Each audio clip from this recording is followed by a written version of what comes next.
बालक अपने माता पिता के साथ रहता था और हर छुट्टियों में वो अपने दादा दादी से मिलने के लिए गांव जाता था।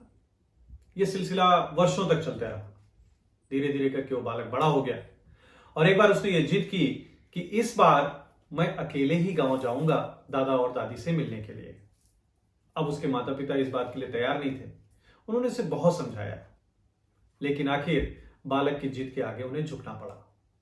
फिर वो दिन आया, पिताजी अपने बच्चे को छोड़ने के लिए स्टेशन पे जाते हैं, उसको ट्रेन में बैठाते हैं और उसको बहुत सारी मार्ग की हिदायतें देते हैं, सावधानियां बताते हैं कि क्या क्या मार्ग में नहीं करना चाहिए। धीरे धीरे करके सिग्नल होता है और ट्रेन चलने को तैयार हो जाती है। अब उसके पिता अपनी जेब से एक चिट्ठी निकाल करके उसको देते हैं और बोलते हैं कि बेटा, जब तुम्हारा मन घबराने लगे तो ये चिट्ठी खोल करके पढ़ लेना। ये कहकर वो चले जाते हैं। ट्रेन आगे बढ़ जाती है और ट्रेन धीरे धीरे करके कई स्टेशन को पार करते हुए चलती चली जा रही थी। रास्ते में कुछ यात्री उतरते थे, कुछ चढ़ते थे, जिन स्टेशनों पर ट्रेन रुकती थी। अब बालक धीरे धीरे ना अकेलापन महसूस करने लगता है। वो देख रहा था कि जो भी लोग चढ़ रहे थे, हर किसी के साथ कोई ना कोई था, पर वही अकेला था।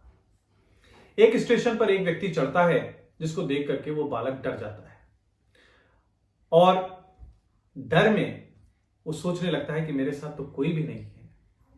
वो आंख बंद करके सोने का प्रयत्न करता है, लेकिन उसका डर दूर नहीं होता है। तभी उसे अपने पिताजी की कही हुई बात याद आती है।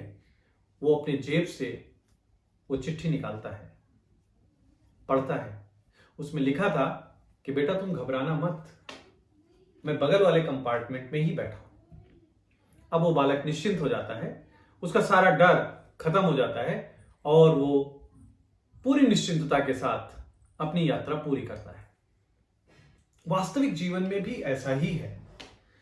जब हम जन्म लेते हैं तो भगवान हमें एक चिट्ठी देकर भेजते हैं, जिस चिट्ठी में यह लिखा है कि तुम जब कभी भी उदास हो, परेशान हो, तो बस मुझे याद कर लेना।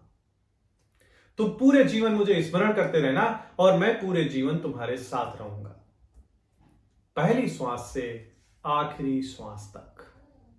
इसलिए जीवन में सदैव अपने भगवान का, अपने इष्ट देव का स्मरण करते रहिए। विश्वास रखिए कि आपके ईश्वर आपके साथ हर पल हैं। जिन्होंने आपको इस संसार रूपी मंच पर भेजा है, उसके सूत्रधार भी वही हैं। इसलिए वो आपको अकेले नहीं छोड़ेंगे।